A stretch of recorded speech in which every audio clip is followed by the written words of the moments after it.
श्रीपञ्चमुखी हनुमत्कवचम्।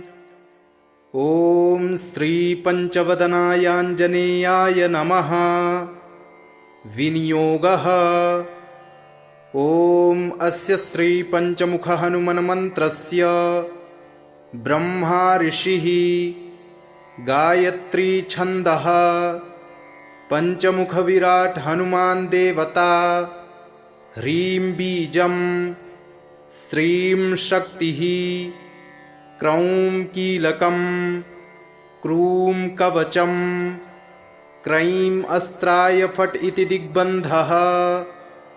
श्रीगरुड उवाच अथ ध्यानं प्रवक्ष्यामि शृणु सर्वाङ्गसुन्दरी। यत्कृतं देवदेवेन ध्यानं हनुमतः प्रियम्। पञ्चवक्त्रं महाभीमं त्रिपञ्चनयनैर्युतं, बाहुभिर्दशभिर्युक्तं सर्वकामार्थसिद्धिदम्। पूर्वं तु वानरं वक्त्रं कोटिसूर्यसमप्रभं, दंष्ट्राकरालवदनं भ्रिकुटीकुटिलेक्षणम्। अस्यैव दक्षिणं वक्त्रं नारसिंहं महाद्भुतम्, अत्युग्रतेजो वपुषं भीषणं भयनाशनम्। पश्चिमं गारुणं वक्त्रं वक्रतुण्डं महाबलम्, सर्वनागप्रशमनं विषभूतादिकृन्तनम्। उत्तरं सौकरं वक्त्रं कृष्णं दीप्तं नभोपमं, पातालसिंहवेताल ज्वररोगादिकृन्तनम्। ऊर्ध्वं हयाननं घोरं दानवान्तकरं परं, येन वक्त्रेण विप्रेन्द्र तारकाख्यं महासुरम्। जघान शरणं तत्स्यात् सर्वशत्रुहरं परम्।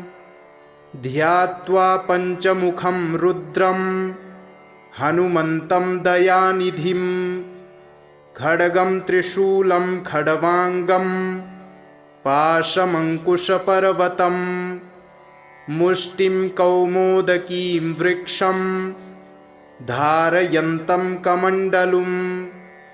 भिन्दिपालं ज्ञानमुद्रां दशभिर्मुनिपुङ्गवम्। एतान्यायुधजालानि धारयन्तं भजाम्यहम्। प्रेतासनोपविष्टं तं सर्वाभरणभूषितं, दिव्यमाल्याम्बरधरं दिव्यगन्धानुलेपनम्। सर्वाश्चर्यमयं देवं हनुमद्विश्वतोमुखम्। पञ्चास्यमच्युतमनेकविचित्रवर्ण वक्त्रं शशाङ्कशिखरं कपिराजवर्यं, पीताम्बरादिमुकुटैरुपशोभिताङ्गं पिङ्गाक्षमाद्यमनिशं मनसा स्मरामि। मर्कटेशं महोत्साहं सर्वशत्रुहरं परं, शत्रुसंहर मां रक्ष श्रीमन्नापदमुद्धर।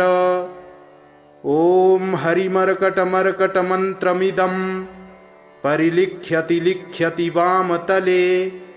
यदि नश्यति नश्यति शत्रुकुलं, यदि मुञ्चति मुञ्चति वामलता। ॐ हरिमर्कटाय स्वाहा। ॐ नमो भगवते पञ्चवदनाय पूर्वकपिमुखाय सकलशत्रुसंहारकाय स्वाहा।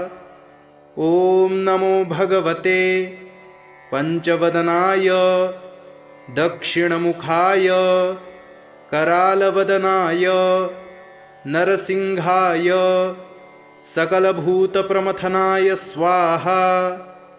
ॐ नमो भगवते पञ्चवदनाय पश्चिममुखाय गरुडाननाय सकलविषहराय स्वाहा। ॐ नमो भगवते पंचवदनायोत्तरमुखाय आदिवराहाय सकलसम्पत्कराय स्वाहा। ॐ नमो भगवते पंचवदनायोर्ध्वमुखाय हयग्रीवाय सकलजनवशङ्कराय स्वाहा। विनियोगः। ॐ अस्य श्रीपञ्चमुखहनुमन्मन्त्रस्य श्रीरामचन्द्र ऋषिः अनुष्टुप् छन्दः पञ्चमुखवीरहनुमान् देवता हनुमानिति बीजं वायुपुत्र इति शक्तिः अञ्जनीसुत इति कीलकं श्रीरामदूत हनुमत्प्रसादसिद्ध्यर्थे जपे विनियोगः इति ऋष्यादिकं विन्यसेत। ॐ अञ्जनीसुताय अङ्गुष्ठाभ्यां नमः।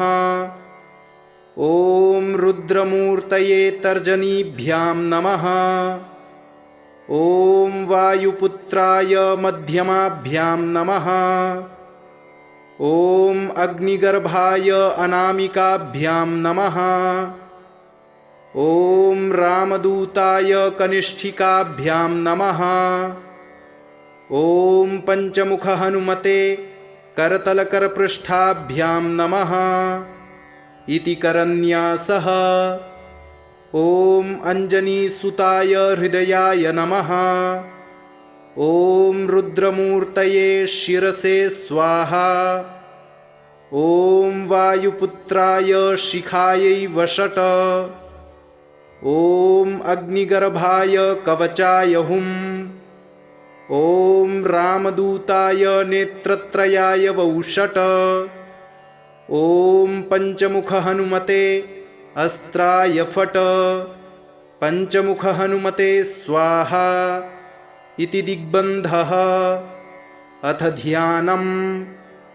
वन्दे वानरनारसिंहखगराट् क्रोडाश्ववक्त्रान्वितं दिव्यालङ्करणं त्रिपञ्चनयनं देदीप्यमानं रुचा हस्ताब्जैरसिखेटपुस्तकसुधा कुम्भाङ्कुशाद्रिं हलं खड्वाङ्गं फणिभूरुहं दशभुजं सर्वारिवीरापहम्।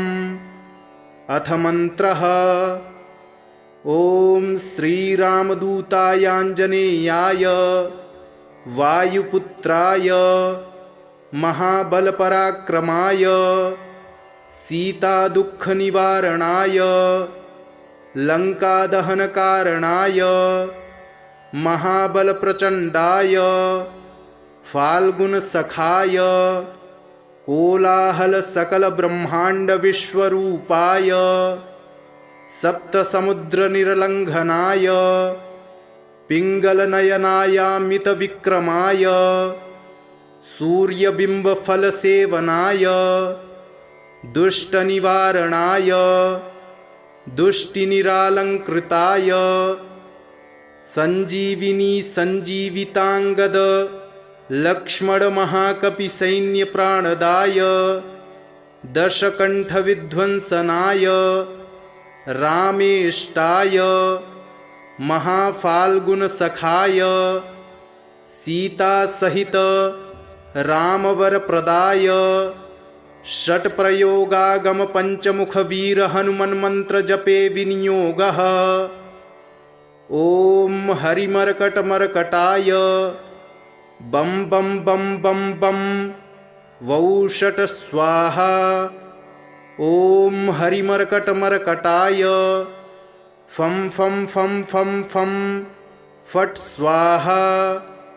ॐ हरिमर्कटमर्कटाय खें खें खें खें खें मारडाय स्वाहा।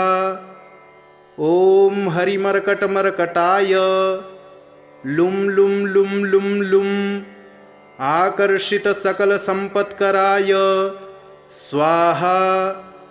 ॐ हरिमर्कटमर्कटाय धं धं धं धं धं शत्रुस्तंभनाय स्वाहा। ॐ टं टं टं टं टं कूर्ममूर्तये पंचमुखवीरहनुमते परयंत्र परतंत्रोच्चाटनाय स्वाहा। ॐ कं खं गं घं गं चं छं जं झं यं टं ठं डं ढं ळं तं थं दं धं नं पं फं बं भं मं यं रं लं वं शं शं सं हं लं क्षं स्वाहा इति दिग्बन्धः। ॐ पूर्वकपिमुखाय पंचमुखहनुमते टं टं टं टं टं सकलशत्रुसंहरणाय स्वाहा।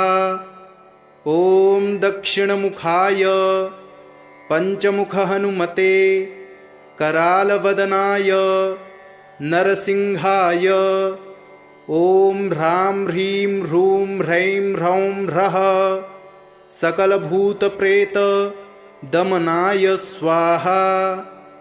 ॐ पश्चिममुखाय गरुडाननाय पंचमुखहनुमते मं मं मं मं मं सकलविषहराय स्वाहा। ॐ उत्तरमुखाय आदिवराहाय लं लं लं लं लं नृसिंहाय नीलकण्ठमूर्तये पंचमुखहनुमते स्वाहा।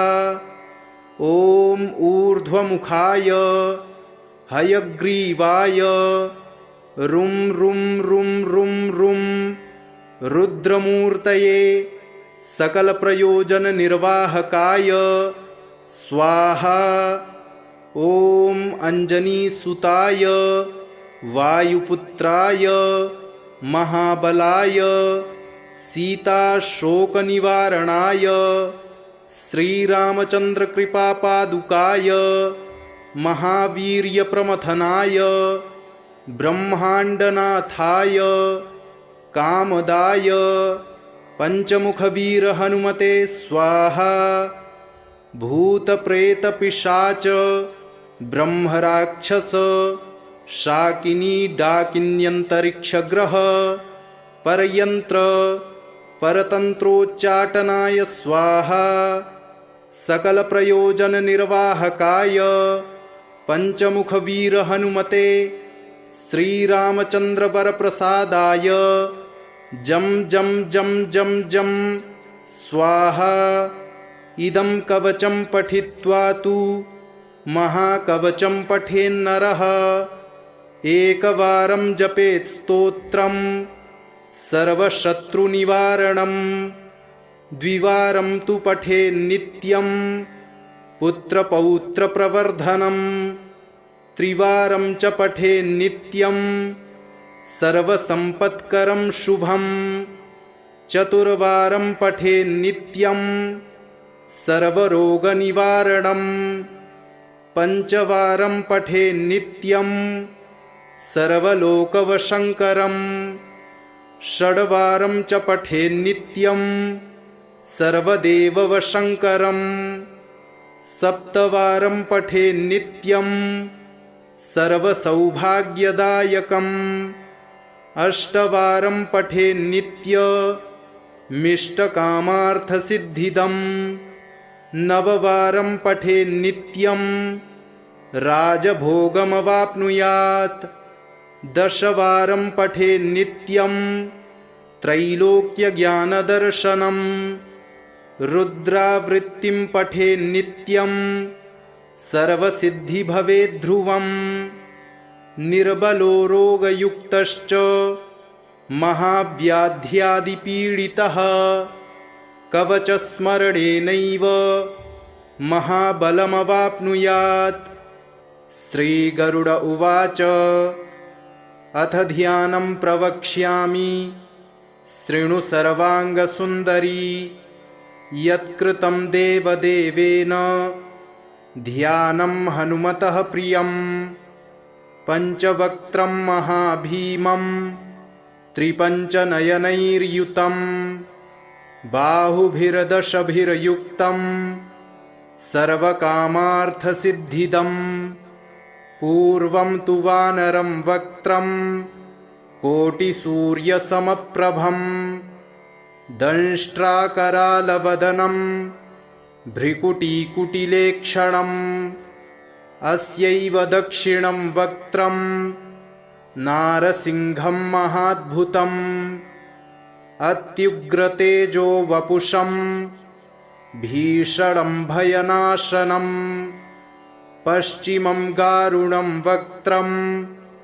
वक्रतुण्डं महाबलं सर्वनागप्रशमनं विषभूतादिकृन्तनम् उत्तरं सौकरं वक्त्रं कृष्णं दीप्तं नभोपमम् पातालसिंहवेताल ज्वररोगादिकृन्तनम् ऊर्ध्वं हयाननं घोरं दानवान्तकरं परं येन वक्त्रेण विप्रेन्द्र तारकाख्यं महासुरम् जघान शरणं तत्स्यात् सर्वशत्रुहरं परं ध्यात्वा पञ्चमुखं रुद्रं हनुमन्तं दयानिधिं खड्गं त्रिशूलं खड्वाङ्गं पाशमङ्कुशपर्वतं मुष्टिं कौमोदकीं वृक्षं धारयन्तं कमण्डलुं भिन्दिपालं ज्ञानमुद्रां दशभिरमुनिपुङ्गवम् एतान्यायुधजालानि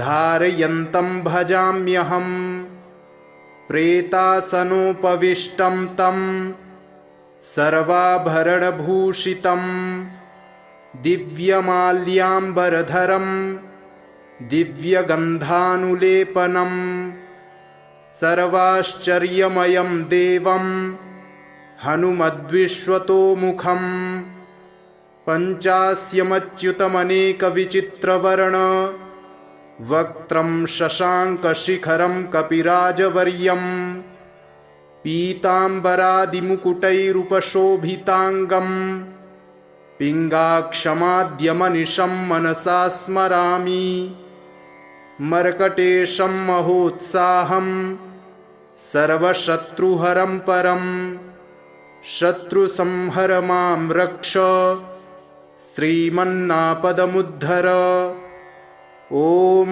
हरिमर्कटमर्कटमन्त्रमिदं परिलिख्यति लिख्यति वामतले यदि नश्यति नश्यति शत्रुकुलं यदि मुञ्चति मुञ्चति वामलता ॐ हरिमर्कटाय स्वाहा। ॐ नमो भगवते पंचवदनाय पूर्वकपिमुखाय सकलशत्रुसंहारकाय स्वाहा। ॐ नमो भगवते पंचवदनाय दक्षिणमुखाय करालवदनाय नरसिंहाय सकलभूतप्रमथनाय स्वाहा। ॐ नमो भगवते पंचवदनाय पश्चिममुखाय गरुडाननाय सकलविषहराय स्वाहा। ॐ नमो भगवते पंचवदनायोत्तरमुखाय आदिवराहाय सकलसम्पत्कराय स्वाहा। ॐ नमो भगवते पंचवदनायोर्ध्वमुखाय हयग्रीवाय सकलजनवशङ्कराय स्वाहा। विनियोगः ॐ अस्य श्रीपञ्चमुखहनुमन्मन्त्रस्य श्रीरामचन्द्रऋषिः अनुष्टुप्छन्दः पञ्चमुखवीरहनुमान् देवता हनुमानिति बीजं वायुपुत्र इति शक्तिः अंजनीसुत इति कीलकं श्रीरामदूत हनुमत्प्रसाद सिद्ध्यर्थे जपे विनियोगः इति ऋष्यादिकं विन्यसेत। ॐ अंजनीसुताय अंगुष्ठाभ्यां नमः। ॐ रुद्रमूर्तये तर्जनीभ्यां नमः। ॐ वायुपुत्राय मध्यमाभ्यां नमः। ॐ अग्निगर्भाय अनामिकाभ्यां नमः।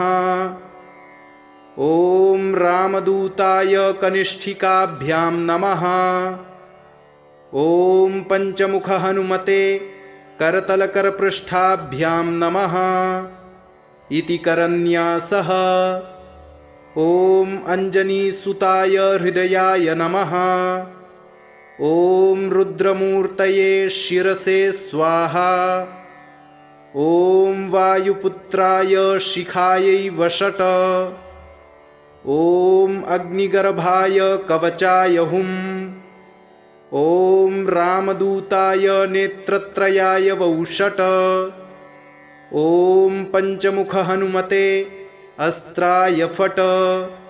पंचमुख हनुमते स्वाहा इति दिग्बन्धः। अथ ध्यानम्। वन्दे वानरनारसिंहखगराट् क्रोडाश्ववक्त्रान्वितं दिव्यालङ्करणं त्रिपञ्चनयनं देदीप्यमानं रुचा हस्ताब्जैरसिखेटपुस्तकसुधा कुम्भाङ्कुशाद्रिं हलं खड्वाङ्गं फणिभूरुहं दशभुजं सर्वारिवीरापहम्। अथ मन्त्रः। ॐ श्रीरामदूतायाञ्जनेयाय वायुपुत्राय महाबलपराक्रमाय सीतादुःखनिवारणाय लङ्कादहनकारणाय महाबलप्रचण्डाय फाल्गुनसखाय कोलाहलसकलब्रह्माण्डविश्वरूपाय सप्तसमुद्रनिर्लङ्घनाय पिङ्गलनयनायामितविक्रमाय सूर्यबिम्बफलसेवनाय दुष्टनिवारणाय दुष्टिनिरालङ्कृताय सञ्जीविनी सञ्जीविताङ्गद लक्ष्मणमहाकपिसैन्यप्राणदाय दशकण्ठविध्वंसनाय रामेष्टाय महाफाल्गुनसखाय सीतासहित रामवरप्रदाय षट्प्रयोगागमपञ्चमुखवीरहनुमन्मन्त्रजपे विनियोगः। ॐ हरिमर्कटमर्कटाय बं बं बं बं बं वौषट स्वाहा। ॐ हरिमर्कटमर्कटाय फं फं फं फं फं फट् स्वाहा। ॐ हरिमर्कटमर्कटाय खें खें खें खें खें मारणाय स्वाहा। ॐ हरिमर्कटमर्कटाय लुं लुं लुं लुं लुं आकर्षितसकलसम्पत्कराय स्वाहा। ॐ हरिमर्कटमर्कटाय धं धं धं धं धं शत्रुस्तम्भनाय स्वाहा। ॐ टं टं टं टं टं कूर्ममूर्तये पंचमुखवीरहनुमते परयन्त्र परतन्त्रोच्चाटनाय स्वाहा।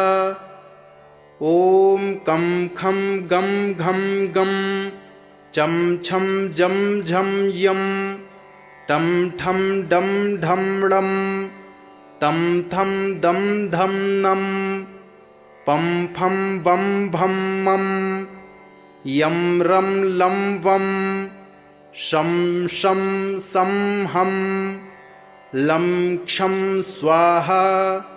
इति दिग्बन्धः। ॐ पूर्वकपिमुखाय पञ्चमुखहनुमते टं टं टं टं टं सकलशत्रुसंहरणाय स्वाहा। ॐ दक्षिणमुखाय पञ्चमुखहनुमते करालवदनाय नरसिंहाय ॐ ह्रां ह्रीं ह्रूं ह्रैं ह्रौं ह्रः सकलभूतप्रेतदमनाय स्वाहा। ॐ पश्चिममुखाय गरुडाननाय पञ्चमुखहनुमते मं मं मं मं मं सकलविषहराय स्वाहा। ॐ उत्तरमुखाय आदिवराहाय लं लं लं लं लं नृसिंहाय नीलकण्ठमूर्तये पञ्चमुखहनुमते स्वाहा।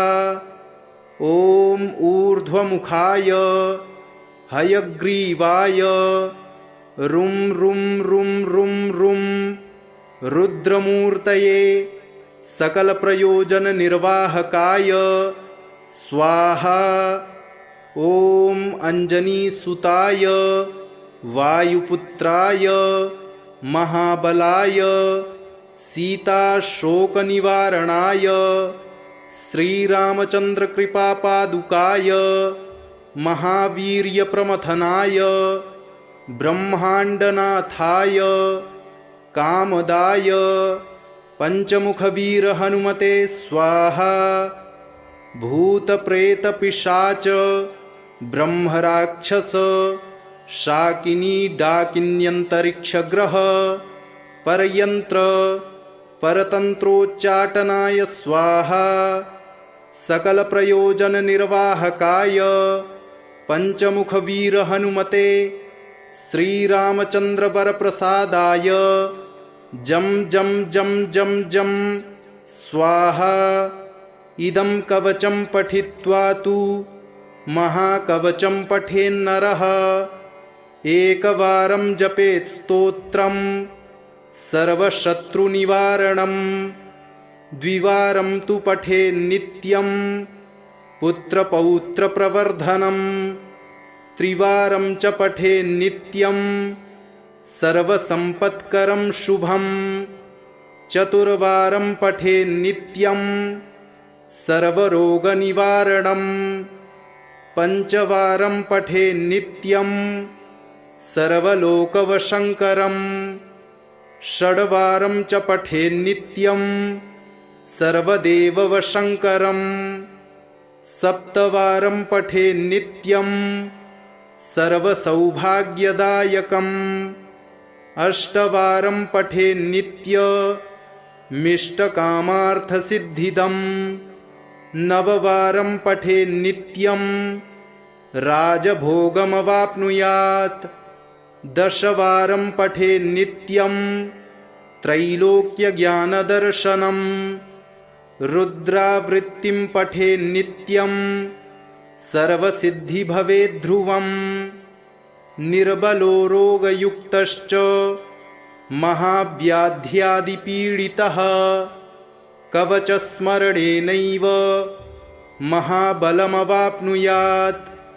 श्रीगरुड उवाच अथ ध्यानं प्रवक्ष्यामि शृणु सर्वाङ्गसुन्दरी यत्कृतं देवदेवेन ध्यानं हनुमतः प्रियं पञ्चवक्त्रं महाभीमं त्रिपञ्चनयनैर्युतं बाहुभिर्दशभिर्युक्तं सर्वकामार्थसिद्धिदम् पूर्वं तु वानरं वक्त्रं कोटिसूर्यसमप्रभं दंष्ट्राकरालवदनं भ्रिकुटीकुटिलेक्षणम् अस्यैव दक्षिणं वक्त्रं नारसिंहं महाद्भुतम् अत्युग्रतेजो वपुषं भीषणं भयनाशनं पश्चिमं गारुणं वक्त्रं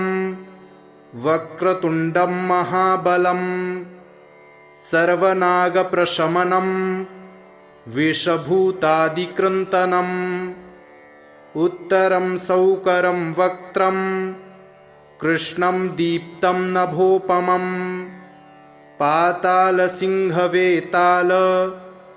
ज्वररोगादिकृन्तनम् ऊर्ध्वं हयाननं घोरं दानवान्तकरं परं येन वक्त्रेण विप्रेन्द्र तारकाख्यं महासुरं जघान शरणं तत्स्यात् सर्वशत्रुहरं परं ध्यात्वा पञ्चमुखं रुद्रं हनुमन्तं दयानिधिं खड्गं त्रिशूलं खड्वाङ्गं पाशमङ्कुशपर्वतं मुष्टिं कौमोदकीं वृक्षं धारयन्तं कमण्डलुं भिन्दिपालं ज्ञानमुद्रां दशभिरमुनिपुङ्गवम् एतान्यायुधजालानि धारयन्तं भजाम्यहम्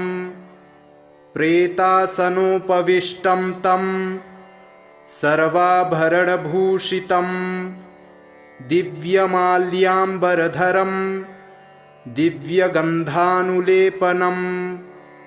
सर्वाश्चर्यमयं देवं हनुमद्विश्वतोमुखं पञ्चास्यमच्युतमनेकविचित्रवर्ण वक्त्रं शशाङ्कशिखरं कपिराजवर्यं पीताम्बरादिमुकुटैरुपशोभिताङ्गं पिङ्गाक्षमाद्यमनिशं मनसा स्मरामि मर्कटेशं महोत्साहं सर्वशत्रुहरं परं शत्रुसंहर मां रक्ष श्रीमन्नापदमुद्धर।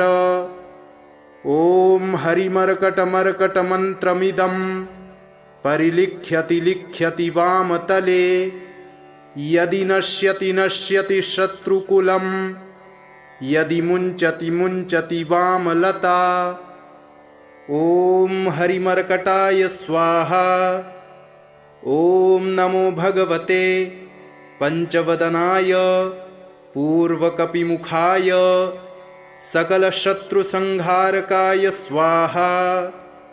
ॐ नमो भगवते पंचवदनाय दक्षिणमुखाय करालवदनाय नरसिंहाय सकलभूतप्रमथनाय स्वाहा। ॐ नमो भगवते पंचवदनाय पश्चिममुखाय गरुडाननाय सकलविषहराय स्वाहा। ॐ नमो भगवते पंचवदनायोत्तरमुखाय आदिवराहाय सकलसम्पत्कराय स्वाहा।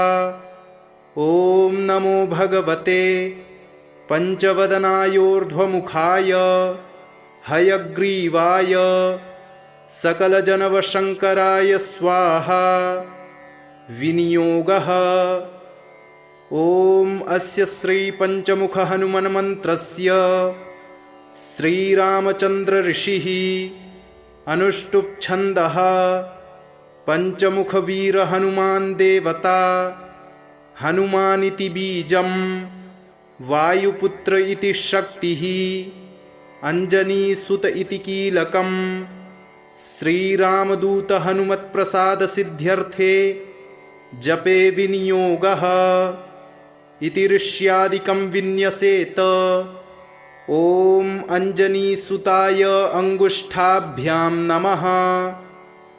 ॐ रुद्रमूर्तये तर्जनीभ्यां नमः। ॐ वायुपुत्राय मध्यमाभ्यां नमः। ॐ अग्निगर्भाय अनामिकाभ्यां नमः। ॐ रामदूताय कनिष्ठिकाभ्यां नमः। ॐ पंचमुखहनुमते करतलकरपृष्ठाभ्यां नमः। इति करन्यासः। ॐ अञ्जनीसुताय हृदयाय नमः।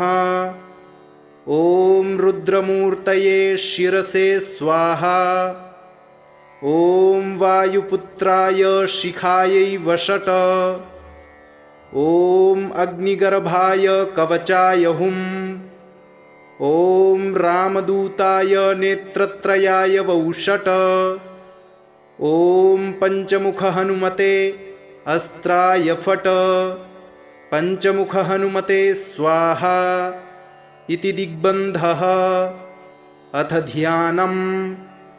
वन्दे वानरनारसिंहखगराट् क्रोडाश्ववक्त्रान्वितं दिव्यालङ्करणं त्रिपञ्चनयनं देदीप्यमानं रुचा हस्ताब्जैरसिखेटपुस्तकसुधा कुम्भाङ्कुशाद्रिं हलं खड्वाङ्गं फणिभूरुहं दशभुजं सर्वारिवीरापहम्। अथ मन्त्रः। ॐ श्रीरामदूतायाञ्जनेयाय वायुपुत्राय महाबलपराक्रमाय सीतादुःखनिवारणाय लङ्कादहनकारणाय महाबलप्रचण्डाय फाल्गुनसखाय कोलाहलसकलब्रह्माण्डविश्वरूपाय सप्तसमुद्रनिर्लङ्घनाय पिङ्गलनयनायामितविक्रमाय सूर्यबिम्बफलसेवनाय दुष्टनिवारणाय दुष्टिनिरालङ्कृताय सञ्जीविनी सञ्जीविताङ्गद लक्ष्मणमहाकपिसैन्यप्राणदाय दशकण्ठविध्वंसनाय रामेष्टाय महाफाल्गुनसखाय सीतासहित रामवरप्रदाय षट्प्रयोगागमपञ्चमुखवीरहनुमन्मन्त्रजपे विनियोगः। ॐ हरिमर्कटमर्कटाय बं बं बं बं बं वौषट स्वाहा। ॐ हरिमर्कटमर्कटाय फं फं फं फं फं फट् स्वाहा। ॐ हरिमर्कटमर्कटाय खें खें खें खें खें मारणाय स्वाहा। ॐ हरिमर्कटमर्कटाय लुं लुं लुं लुं लुं आकर्षितसकलसम्पत्कराय स्वाहा। ॐ हरिमर्कटमर्कटाय धं धं धं धं धं शत्रुस्तम्भनाय स्वाहा। ॐ टं टं टं टं टं कूर्ममूर्तये पंचमुखवीरहनुमते परयन्त्र परतन्त्रोच्चाटनाय स्वाहा। ॐ कं खं गं घं गं चं छं जं झं यं टं ठं डं ढं ळं तं थं दं धं नं पं फं बं भं मं यं रं लं वं शं शं सं हं लं क्षं स्वाहा इति दिग्बन्धः। ॐ पूर्वकपिमुखाय पंचमुखहनुमते टं टं टं टं टं सकलशत्रुसंहरणाय स्वाहा। ॐ दक्षिणमुखाय पंचमुखहनुमते करालवदनाय नरसिंहाय ॐ ह्रां ह्रीं ह्रूं ह्रैं ह्रौं ह्रः सकलभूतप्रेत दमनाय स्वाहा। ॐ पश्चिममुखाय गरुडाननाय पंचमुखहनुमते मं मं मं मं मं सकलविषहराय स्वाहा। ॐ उत्तरमुखाय आदिवराहाय लं लं लं लं लं नृसिंहाय नीलकण्ठमूर्तये पञ्चमुख हनुमते स्वाहा। ॐ ऊर्ध्वमुखाय हयग्रीवाय रुं रुं रुं रुं रुं रुद्रमूर्तये सकलप्रयोजननिर्वाहकाय स्वाहा। ॐ अञ्जनीसुताय वायुपुत्राय महाबलाय सीताशोकनिवारणाय श्रीरामचन्द्रकृपापादुकाय महावीर्यप्रमथनाय ब्रह्माण्डनाथाय कामदाय पञ्चमुखवीरहनुमते स्वाहा। भूतप्रेतपिशाच ब्रह्मराक्षस शाकिनी डाकिन्यन्तरिक्षग्रह परयन्त्र परतन्त्रोच्चाटनाय स्वाहा। सकलप्रयोजननिर्वाहकाय पञ्चमुखवीरहनुमते श्रीरामचन्द्रवरप्रसादाय जं जं जं जं जं स्वाहा। इदं कवचं पठित्वा तु महाकवचं पठेन्नरः एकवारं जपेत् स्तोत्रं सर्वशत्रुनिवारणं द्विवारं तु पठेन्नित्यं पुत्रपौत्रप्रवर्धनं त्रिवारं च पठेन्नित्यं सर्वसम्पत्करं शुभं चतुर्वारं पठेन्नित्यं सर्वरोगनिवारणं पञ्चवारं पठेन्नित्यं सर्वलोकवशङ्करं षड्वारं च पठेन्नित्यं सर्वदेववशङ्करं सप्तवारं पठेन्नित्यं सर्वसौभाग्यदायकम् अष्टवारं पठेन्नित्यमिष्टकामार्थसिद्धिदम् नववारं पठेन्नित्यं राजभोगमवाप्नुयात् दशवारं पठेन्नित्यं त्रैलोक्यज्ञानदर्शनं रुद्रावृत्तिं पठेन्नित्यं सर्वसिद्धिभवेद्ध्रुवं निर्बलो रोगयुक्तश्च महाव्याध्यादिपीडितः कवचस्मरणेनैव महाबलमवाप्नुयात्। श्रीगरुड उवाच अथ ध्यानं प्रवक्ष्यामि शृणु सर्वाङ्गसुन्दरी यत्कृतं देवदेवेन ध्यानं हनुमतः प्रियं पञ्चवक्त्रं महाभीमं त्रिपञ्चनयनैर्युतं बाहुभिर्दशभिर्युक्तं सर्वकामार्थसिद्धिदं पूर्वं तु वानरं वक्त्रं कोटिसूर्यसमप्रभं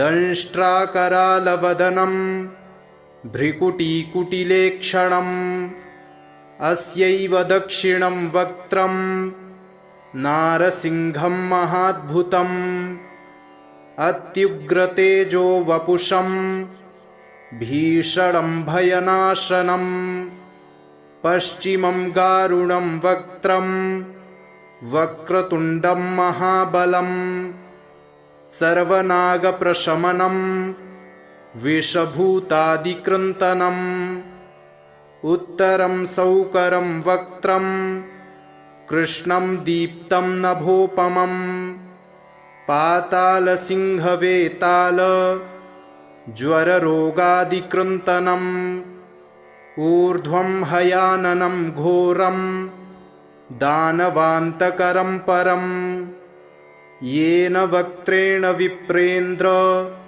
तारकाख्यं महासुरं जघान शरणं तत्स्यात् सर्वशत्रुहरं परं ध्यात्वा पञ्चमुखं रुद्रं हनुमन्तं दयानिधिं खड्गं त्रिशूलं खड्वाङ्गं पाशमङ्कुशपर्वतं मुष्टिं कौमोदकीं वृक्षं धारयन्तं कमण्डलुं भिन्दिपालं ज्ञानमुद्रां दशभिरमुनिपुङ्गवम् एतान्यायुधजालानि धारयन्तं भजाम्यहं प्रेतासनोपविष्टं तं सर्वाभरणभूषितं दिव्यमाल्याम्बरधरं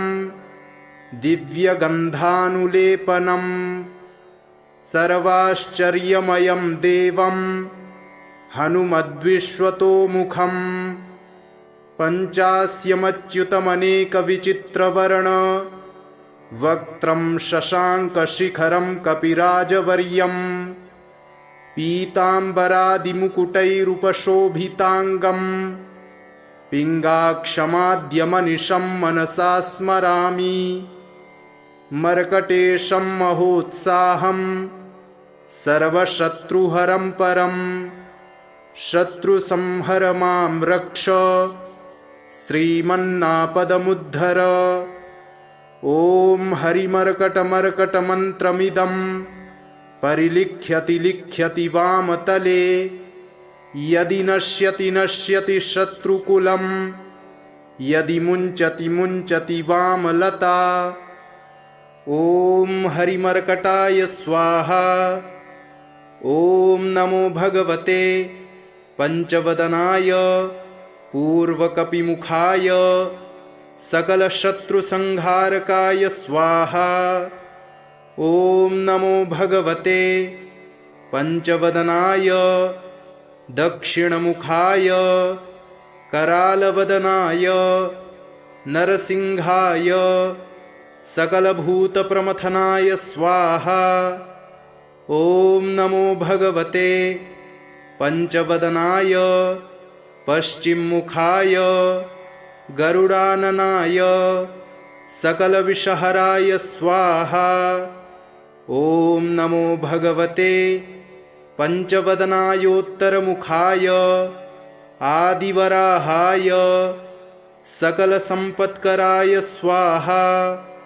ॐ नमो भगवते पंचवदनायोर्ध्वमुखाय हयग्रीवाय सकलजनवशङ्कराय स्वाहा। विनियोगः। ॐ अस्य श्रीपञ्चमुखहनुमन्मन्त्रस्य श्रीरामचन्द्रऋषिः अनुष्टुप्छन्दः पञ्चमुखवीरहनुमान् देवता हनुमानिति बीजं वायुपुत्र इति शक्तिः अंजनीसुत इति कीलकम् श्रीरामदूत हनुमत्प्रसादसिद्ध्यर्थे जपे विनियोगः इति ऋष्यादिकं विन्यसेत। ॐ अंजनीसुताय अंगुष्ठाभ्यां नमः। ॐ रुद्रमूर्तये तर्जनीभ्यां नमः। ॐ वायुपुत्राय मध्यमाभ्यां नमः। ॐ अग्निगर्भाय अनामिकाभ्यां नमः। ॐ रामदूताय कनिष्ठिकाभ्यां नमः। ॐ पंचमुखहनुमते करतलकरपृष्ठाभ्यां नमः इति करन्यासः। ॐ अंजनीसुताय हृदयाय नमः। ॐ रुद्रमूर्तये शिरसे स्वाहा। ॐ वायुपुत्राय शिखायै वषट। ॐ अग्निगर्भाय कवचाय हुम्। ॐ रामदूताय नेत्रत्रयाय वौषट। ॐ पंचमुखहनुमते अस्त्राय फट। पंचमुखहनुमते स्वाहा इति दिग्बन्धः। अथ ध्यानम्। वन्दे वानरनारसिंहखगराट् क्रोडाश्ववक्त्रान्वितं दिव्यालङ्करणं त्रिपञ्चनयनं देदीप्यमानं रुचा हस्ताब्जैरसिखेटपुस्तकसुधा कुम्भाङ्कुशाद्रिं हलं खड्वाङ्गं फणिभूरुहं दशभुजं सर्वारिवीरापहम्। अथ मन्त्रः। ॐ श्रीरामदूतायाञ्जनेयाय वायुपुत्राय महाबलपराक्रमाय सीतादुःखनिवारणाय लङ्कादहनकारणाय महाबलप्रचण्डाय फाल्गुनसखाय कोलाहलसकलब्रह्माण्डविश्वरूपाय सप्तसमुद्रनिर्लङ्घनाय पिङ्गलनयनायामितविक्रमाय सूर्यबिम्बफलसेवनाय दुष्टनिवारणाय दुष्टिनिरालङ्कृताय सञ्जीविनी सञ्जीविताङ्गद लक्ष्मणमहाकपिसैन्यप्राणदाय दशकण्ठविध्वंसनाय रामेष्टाय महाफाल्गुनसखाय सीतासहित रामवरप्रदाय षट्प्रयोगागमपञ्चमुखवीरहनुमन्मन्त्रजपे विनियोगः। ॐ हरिमर्कटमर्कटाय बं बं बं बं बं वौषट स्वाहा। ॐ हरिमर्कटमर्कटाय फं फं फं फं फं फट् स्वाहा। ॐ हरिमर्कटमर्कटाय खें खें खें खें खें मारणाय स्वाहा।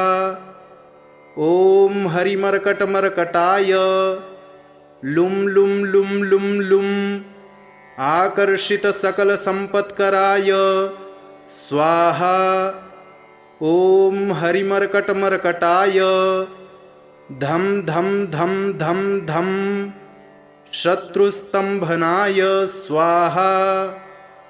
ॐ टं टं टं टं टं कूर्ममूर्तये पञ्चमुखवीरहनुमते परयन्त्र परतन्त्रोच्चाटनाय स्वाहा। ॐ कं खं गं घं गं चं छं जं झं यं टं ठं डं ढं ळं तं थं दं धं नं पं फं बं भं मं यं रं लं वं शं शं सं हं लं क्षं स्वाहा इति दिग्बन्धः। ॐ पूर्वकपिमुखाय पञ्चमुखहनुमते टं टं टं टं टं सकलशत्रुसंहरणाय स्वाहा।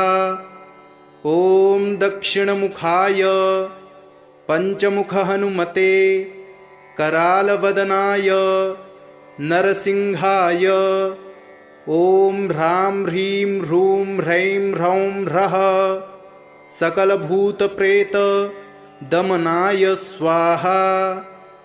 ॐ पश्चिममुखाय गरुडाननाय पञ्चमुखहनुमते मं मं मं मं मं सकलविषहराय स्वाहा। ॐ उत्तरमुखाय आदिवराहाय लं लं लं लं लं नृसिंहाय नीलकण्ठमूर्तये पञ्चमुखहनुमते स्वाहा। ॐ ऊर्ध्वमुखाय हयग्रीवाय रुं रुं रुं रुं रुं रुद्रमूर्तये सकलप्रयोजननिर्वाहकाय स्वाहा। ॐ अञ्जनीसुताय वायुपुत्राय महाबलाय सीताशोकनिवारणाय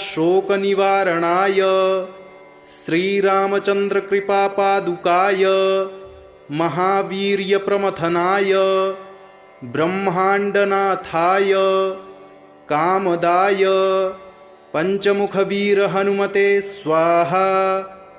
भूतप्रेतपिशाच ब्रह्मराक्षस शाकिनी डाकिन्यन्तरिक्षग्रह परयंत्र परतंत्रोच्चाटनाय स्वाहा।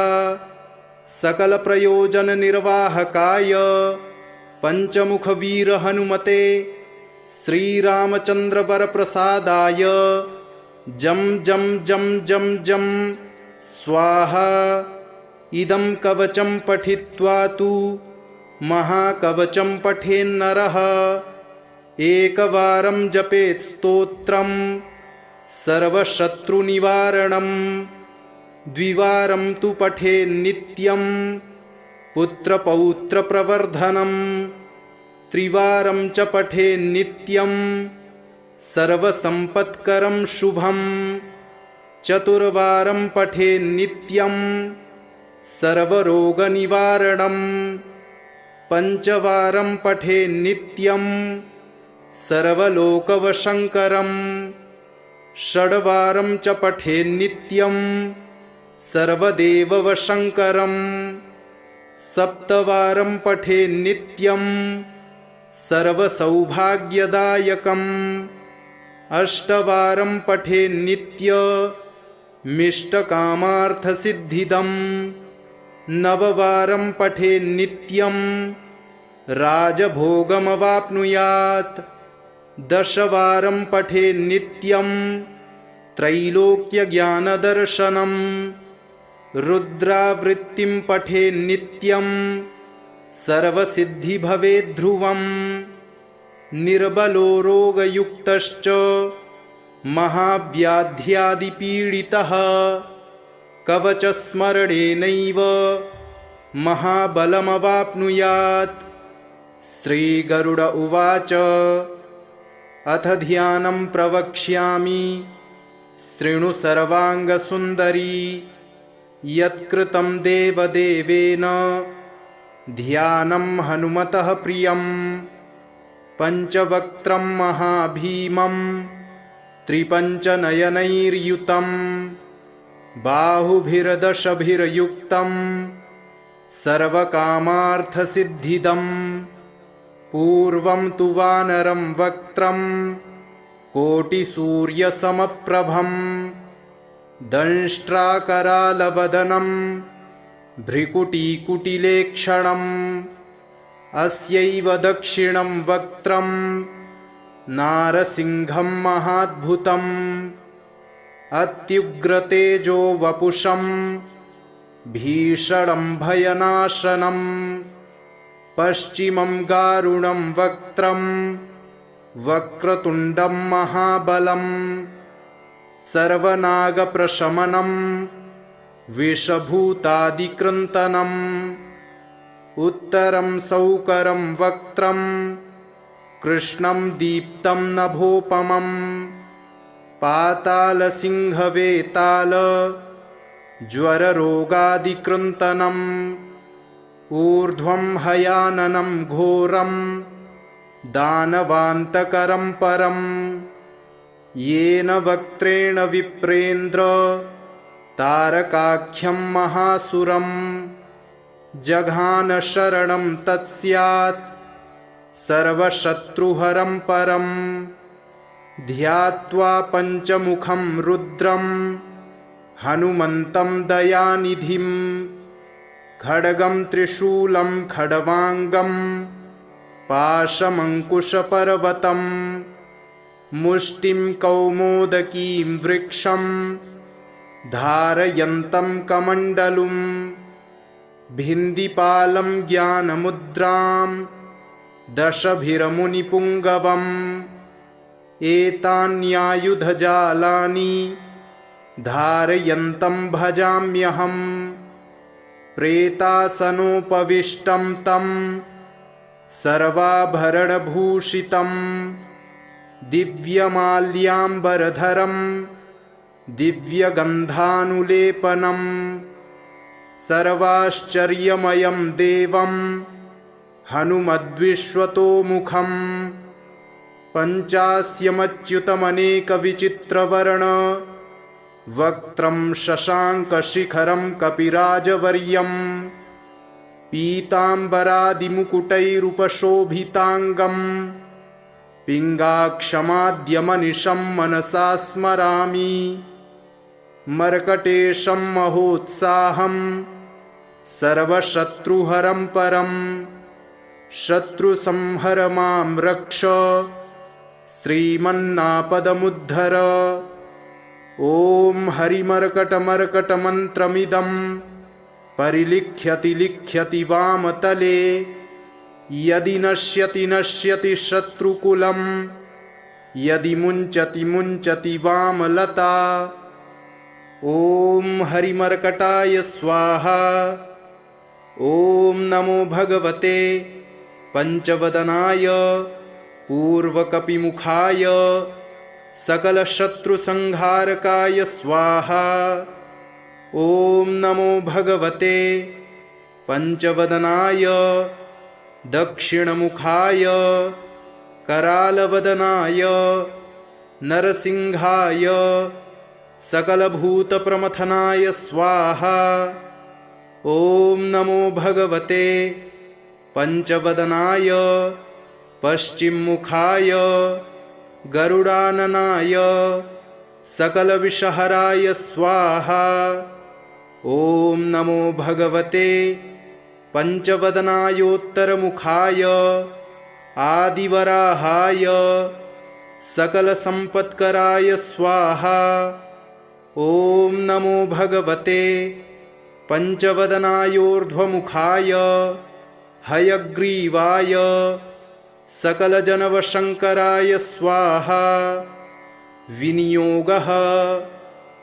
ॐ अस्य श्रीपञ्चमुखहनुमन्मन्त्रस्य श्रीरामचन्द्र ऋषिः अनुष्टुप् छन्दः पञ्चमुखवीरहनुमान् देवता हनुमानिति बीजं वायुपुत्र इति शक्तिः अंजनीसुत इति कीलकं श्रीरामदूत हनुमत्प्रसादसिद्ध्यर्थे जपे विनियोगः इति ऋष्यादिकं विन्यसेत। ॐ अंजनीसुताय अंगुष्ठाभ्यां नमः। ॐ रुद्रमूर्तये तर्जनीभ्यां नमः। ॐ वायुपुत्राय मध्यमाभ्यां नमः। ॐ अग्निगर्भाय अनामिकाभ्यां नमः। ॐ रामदूताय कनिष्ठिकाभ्यां नमः। ॐ पंचमुखहनुमते करतलकरपृष्ठाभ्यां नमः इति करन्यासः। ॐ अंजनीसुताय हृदयाय नमः। ॐ रुद्रमूर्तये शिरसे स्वाहा। ॐ वायुपुत्राय शिखायै वषट। ॐ अग्निगर्भाय कवचाय हुम्। ॐ रामदूताय नेत्रत्रयाय वौषट। ॐ पंचमुखहनुमते अस्त्राय फट। पंचमुखहनुमते स्वाहा इति दिग्बन्धः। अथ ध्यानम्। वन्दे वानरनारसिंहखगराट् क्रोडाश्ववक्त्रान्वितं दिव्यालङ्करणं त्रिपञ्चनयनं देदीप्यमानं रुचा हस्ताब्जैरसिखेटपुस्तकसुधा कुम्भाङ्कुशाद्रिं हलं खड्वाङ्गं फणिभूरुहं दशभुजं सर्वारिवीरापहम्। अथ मन्त्रः। ॐ श्रीरामदूतायाञ्जनेयाय वायुपुत्राय महाबलपराक्रमाय सीतादुःखनिवारणाय लङ्कादहनकारणाय महाबलप्रचण्डाय फाल्गुनसखाय कोलाहलसकलब्रह्माण्डविश्वरूपाय सप्तसमुद्रनिर्लङ्घनाय पिङ्गलनयनायामितविक्रमाय सूर्यबिम्बफलसेवनाय दुष्टनिवारणाय दुष्टिनिरालङ्कृताय सञ्जीविनी सञ्जीविताङ्गद लक्ष्मणमहाकपिसैन्यप्राणदाय दशकण्ठविध्वंसनाय रामेष्टाय महाफाल्गुनसखाय सीतासहित रामवरप्रदाय षट्प्रयोगागमपञ्चमुखवीरहनुमन्मन्त्रजपे विनियोगः। ॐ हरिमर्कटमर्कटाय बं बं बं बं बं वौषट स्वाहा।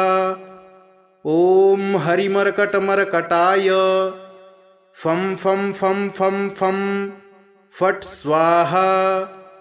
ॐ हरिमर्कटमर्कटाय खें खें खें खें खें मारडाय स्वाहा। ॐ हरिमर्कटमर्कटाय लुं लुं लुं लुं लुं आकर्षितसकलसम्पत्कराय स्वाहा। ॐ हरिमर्कटमर्कटाय धं धं धं धं धं शत्रुस्तम्भनाय स्वाहा। ॐ टं टं टं टं टं कूर्ममूर्तये पञ्चमुखवीरहनुमते परयन्त्र परतन्त्रोच्चाटनाय स्वाहा। ॐ कं खं गं घं गं चं छं जं झं यं टं ठं डं ढं ळं तं थं दं धं नं पं फं बं भं मं यं रं लं वं शं शं सं हं लं क्षं स्वाहा इति दिग्बन्धः। ॐ पूर्वकपिमुखाय पञ्चमुखहनुमते टं टं टं टं टं सकलशत्रुसंहरणाय स्वाहा।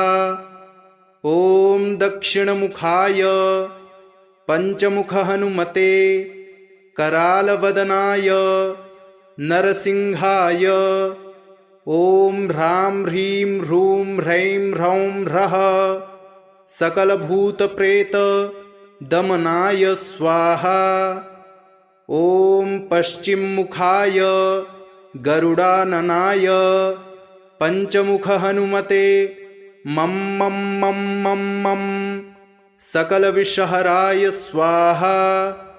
ॐ उत्तरमुखाय आदिवराहाय लं लं लं लं लं नृसिंहाय नीलकण्ठमूर्तये पञ्चमुखहनुमते स्वाहा। ॐ ऊर्ध्वमुखाय हयग्रीवाय रुं रुं रुं रुं रुं रुद्रमूर्तये सकलप्रयोजननिर्वाहकाय स्वाहा। ॐ अञ्जनीसुताय वायुपुत्राय महाबलाय सीताशोकनिवारणाय श्रीरामचन्द्रकृपापादुकाय महावीर्यप्रमथनाय ब्रह्माण्डनाथाय कामदाय पञ्चमुखवीरहनुमते स्वाहा। भूतप्रेतपिशाच ब्रह्मराक्षस शाकिनी डाकिन्यन्तरिक्षग्रह परयन्त्र परतन्त्रोच्चाटनाय स्वाहा। सकलप्रयोजननिर्वाहकाय पञ्चमुखवीरहनुमते श्रीरामचन्द्रवरप्रसादाय जं जं जं जं जं स्वाहा।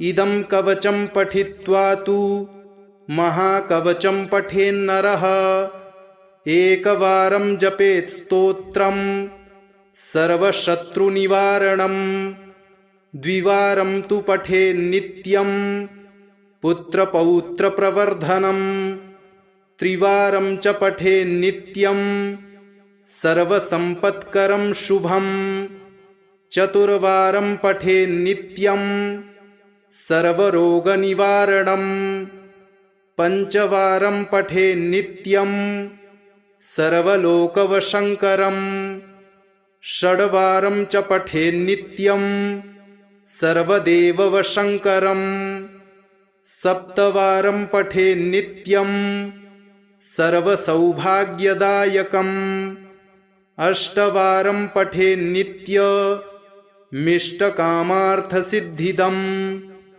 नववारं पठे नित्यं राजभोगमवाप्नुयात् दशवारं पठे नित्यं त्रैलोक्यज्ञानदर्शनम् रुद्रावृत्तिं पठे नित्यं सर्वसिद्धि भवेद्ध्रुवम् निर्बलो रोगयुक्तश्च महाव्याध्यादिपीडितः कवचस्मरणेनैव महाबलमवाप्नुयात् इति श्री सुदर्शनसंहितायां श्रीरामचन्द्रसीताप्रोक्तं श्रीपञ्चमुखहनुमत्कवचं सम्पूर्णम्।